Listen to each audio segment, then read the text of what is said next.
Ele fez de novo. Eu sou o senhor Champion. Ele fez de novo. O pé responde ao coração. Mais uma vez. Cristiano de bicicleta, minha nossa. Ele vence, vence e vence. Bom dia, boa tarde, boa noite para você que está chegando aqui no canal Em Cima do Muro. Hoje vamos reagir a um vídeo do VSR para poder comentar um pouco do que foi a segunda parte das quartas de finais da Copa do Brasil, em que tivemos o confronto de Cruzeiro e Atlético Mineiro e... qual que foi o outro confronto? Botafogo e Vasco. O Cruzeiro ganhou, né? Ganhou só a segunda vitória, então no agregado, se eu não me engano, ficou 4-0.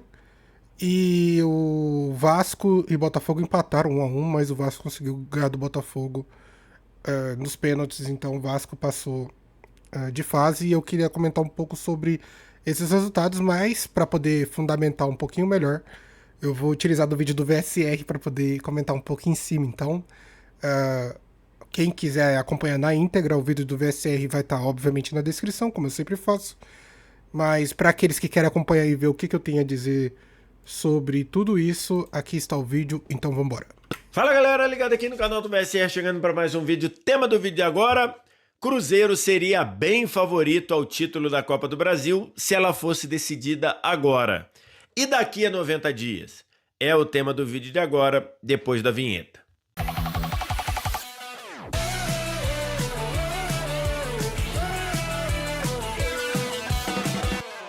Tô gravando esse vídeo na manhã de sexta-feira e na noite de quinta tivemos a definição dos últimos classificados para a semifinal da Copa do Brasil. Na quarta-feira tinham se classificado Corinthians e Fluminense, eliminando Atlético Paranaense e Bahia, respectivamente. E ontem tivemos a classificação de Cruzeiro, de novo vencendo o Atlético Mineiro por 2-0. E classificação do Vasco 1-1 no tempo normal e 5-4 para o Vasco nos pênaltis. Das três classificações de Cruzeiro, de Corinthians e de Fluminense, eu já via esses três como favoritos a ficarem com a vaga. A classificação do Vasco, para mim, acabou sendo surpreendente, longe de ser uma zebra, porque para mim não há zebra. Muito raramente você tem um contexto de zebra num clássico como esse, né? Claramente ali dois times que são rivais, dois times que têm muita história de confronto entre eles, mas eu vi o Botafogo com uma força maior, especialmente por ter um elenco melhor, especialmente por decidir em casa no Newton Santos, onde normalmente o Botafogo é muito forte. Acabou que o Vasco, que tinha sido melhor que o Botafogo no primeiro jogo, especialmente o segundo tempo do primeiro jogo, o Vasco fez um primeiro tempo bom, saiu na frente, tomou um empate numa bobeira do Léo Jardim, cometendo o pênalti no Corrêa, e aí o Alex Telles cobrou muito bem firme na parede da rede, não dando chance para o Léo Jardim, empatou o jogo. No segundo tempo, o Botafogo conseguiu muito empurrar o Vasco para trás, o Vasco passou aperto, muita bola tirada de bola perigosa, bola que estava rondando a área, o Léo Jardim teve que trabalhar em finalização, mas o empate 1-1 acabou levando para os pênaltis, e nos pênaltis o Léo Jardim apareceu de novo. O Léo Jardim, que na Copa do Brasil ganhou 5 disputas de pênaltis seguidas. O Léo Jardim pegou o primeiro pênalti, logo o pênalti da segurança do Botafogo, que era o pênalti do Alex Telles, né? Alex Telles, desde que chegou no ano passado, cobrou vários pênaltis bem pesados, inclusive um pênalti na final da Libertadores que ele cobrou sem chance. Ontem fez no tempo normal, mas não conseguiu fazer, e aí o Léo Jardim caiu muito bem no seu canto direito para fazer uma defesa inteira e conseguir botar o Vasco em vantagem logo no começo. O Vasco foi perfeito nas cobranças, 5-4, e classificou.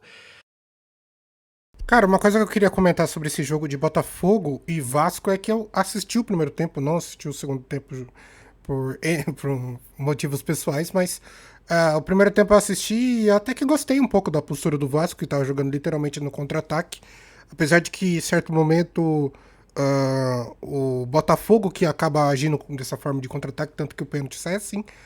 Mas eu até que gostei da postura do Vasco, achei que foi um time bem conciso, bem batalhador e conseguiu chegar no seu objetivo, que foi abrir o placar. Logo depois tomou o gol de empate por pênalti, que foi uma falha mesmo do Léo Jardim. Mas o que eu queria comentar é que eu tô gostando mesmo desse goleiro do Vasco, o Léo Jardim. Tá me cheirando, sim. E aí eu acho que vocês podem me chamar de maluco, mas eu tô com aquela sensação de goleiro de seleção. Ah, tá ficando maluco. Um cara como goleiro do Vasco ser colocado como goleiro de seleção. Eu não sei, cara. Eu simplesmente assim avalio por postura, ah, posicionamento, tomada de decisão e algumas outras características de goleiro. E no Léo Jardim eu vejo muito isso, sabe? Eu vejo ele um goleiro que consegue passar segurança pro time do Vasco, justamente para poder realmente ter um bom desempenho, todo o time como um todo. E já que o Diniz gosta desse estilo de jogo de goleiro usar muito o jogo com os pés, que hoje é essencial, o Léo Jardim atende muito bem essas necessidades. E igual eu falei, eu acho que valeria a pena realmente testar o Léo Jardim numa seleção brasileira, já que, igual eu falei, na minha opinião, o Alisson já passou da hora de ser, não diria excomungado, mas o Alisson tá indo pra terceira Copa do Mundo, cara, e não é aquele goleiro que de estrela, sabe? Não é um goleiro que na hora decisiva ele brilha. Um Hugo da vida, o próprio Léo Jardim nos pênaltis. Eu não vejo isso no Alisson, então, na minha opinião, acho que o Brasil deveria buscar um goleiro um pouquinho melhor que tivesse esse tipo de característica de realmente de estrela mesmo, de brilhar no momento decisivo, porque é isso que faz a diferença pra você ser campeão de uma Copa do Mundo da vida. O cenário da Copa do Brasil é esse aqui, né?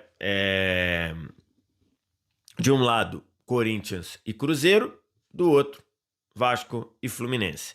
Vasco e Fluminense fazem de novo uma semifinal de Copa do Brasil, decidiram uma vaga na final em 2006, com o Vasco levando a melhor, e agora decidem de novo um duelo que sempre teve muita rivalidade, sempre teve muita sensação de briga, de disputa, e agora, mais recentemente, por conta lá do Fluminense ter ficado com o lado sul do Maracanã, que normalmente era destinado à torcida do Vasco, isso acirrou ainda mais essa relação.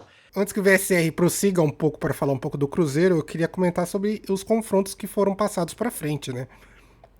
Vasco ganhando do Botafogo, Fluminense ganhando do Bahia, Cruzeiro ganhando do Atlético Mineiro e Corinthians ganhando do Atlético Paranaense. Desses quatro, eu acho que o mais provável e seguro era realmente o Corinthians passar pelo Atlético Paranaense, porque é um time de Série B. Apesar dos apesares, né? Situações bem cabulosas e interessantes de VAR, de arbitragem. Eu até fiz um vídeo aqui sobre isso, então se vocês quiserem voltar, tem um vídeo comentando sobre esse jogo do Corinthians e Atlético Paranaense, que na minha opinião aconteceu várias bizarrices. Mas Cruzeiro e Atlético Mineiro eu acho que deu a lógica, porque o Cruzeiro tá numa fase muito melhor do que a do Atlético Mineiro, que tá basicamente quase brigando para não cair. E do outro lado da tabela, para mim, surpresas. Porque Vasco ganhar do Botafogo, você compara o investimento. E, teoricamente, o Botafogo teria um investimento melhor do que o Vasco para poder participar dessa Copa do Brasil. E, no fim, o resultado foi que o Vasco se sobressaiu, conseguiu enfrentar todas essas adversidades.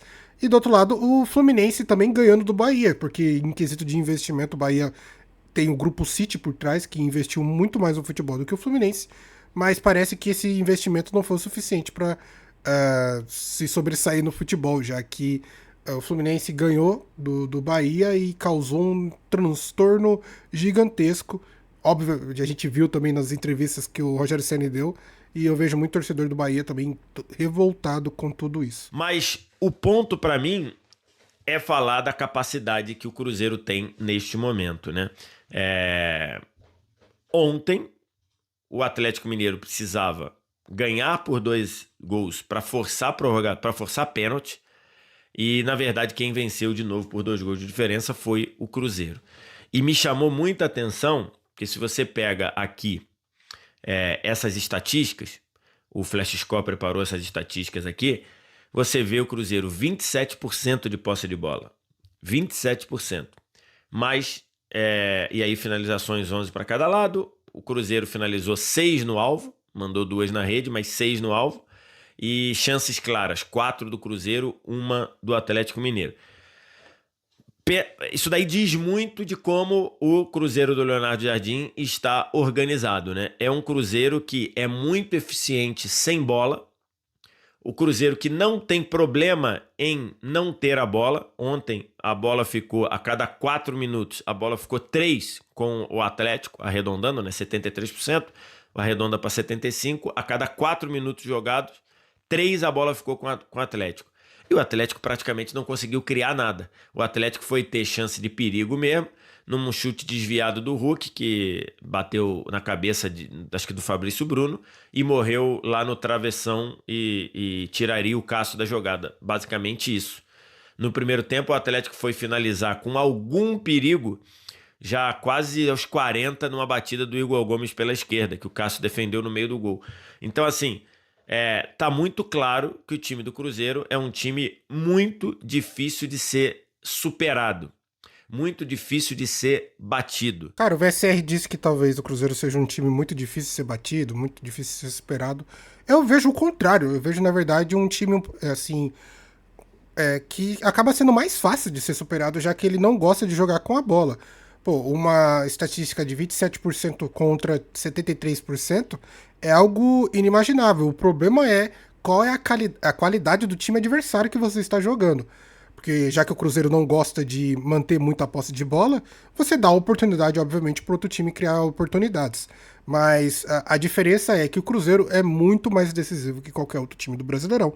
Então, isso é permitido a ele correr esse tipo de risco. Eu acho que talvez contra um Flamengo da vida, isso seria um pouquinho mais perigoso, porque o Flamengo gosta de ficar com a bola, e quanto mais tempo de bola o Flamengo fica com ela, mais ele consegue criar oportunidades, principalmente através dos pés do Arrascaeta. Se eu não me engano, o vídeo de amanhã eu vou reagir ao Fernando e ele vai comentar um pouco justamente sobre isso.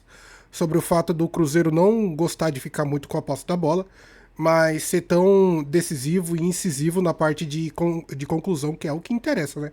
Não interessa se você fica realmente o jogo todo com a posse de bola, se no final você não consegue ganhar o jogo. Então, o Cruzeiro veio correndo contra as estatísticas, contra o senso comum de manter uma posse de bola alta, mas conseguindo manter esse tipo de conclusividade da bola na rede, que é o que interessa, que é o que define resultado. Bom, esse foi o vídeo do VSR, obviamente que eu não vi ele completo, eu vi, acho que parcela dele, coisa de 50%.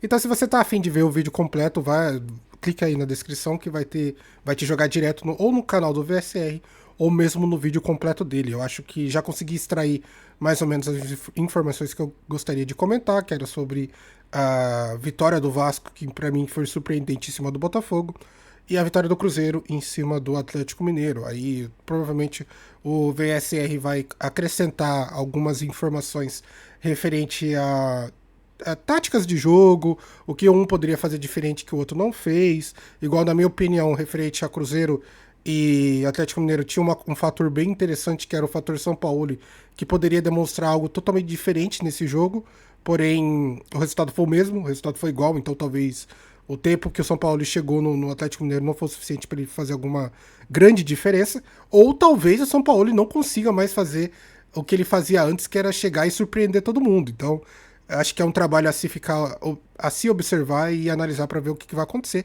Justamente porque no domingo tem Santos e Atlético Mineiro, e eu tô curioso para ver como que o Atlético vai se comportar e também como o Santos vai se comportar. Do lado do Cruzeiro, do lado do Cruzeiro não, que eu acabei de comentar, né? Do lado do Vasco e Botafogo, eu realmente fiquei surpreso com a postura do goleiro do Vasco, que é o Léo Jardim, e é lamentável mesmo para o Botafogo, né? O botafoguense em si, que viu seu time jogando em casa com a maioria da torcida e não conseguiu fazer nenhum tipo de resultado diferente, porque um resultado contra o Vasco, o Botafogo deveria ganhar e não esperar que nos pênaltis se sobressaísse, e a gente viu que isso tudo não aconteceu. Mas é isso, acho que o vídeo ficou bem legalzinho, bem gostosinho para você assistir nessa sexta-feira. Eu vou ficando por aqui, eu quero agradecer a você por ter ficado até o final do vídeo. Deixe seu like, comenta e compartilhe, se inscreva no canal para ajudar, tamo junto e falou!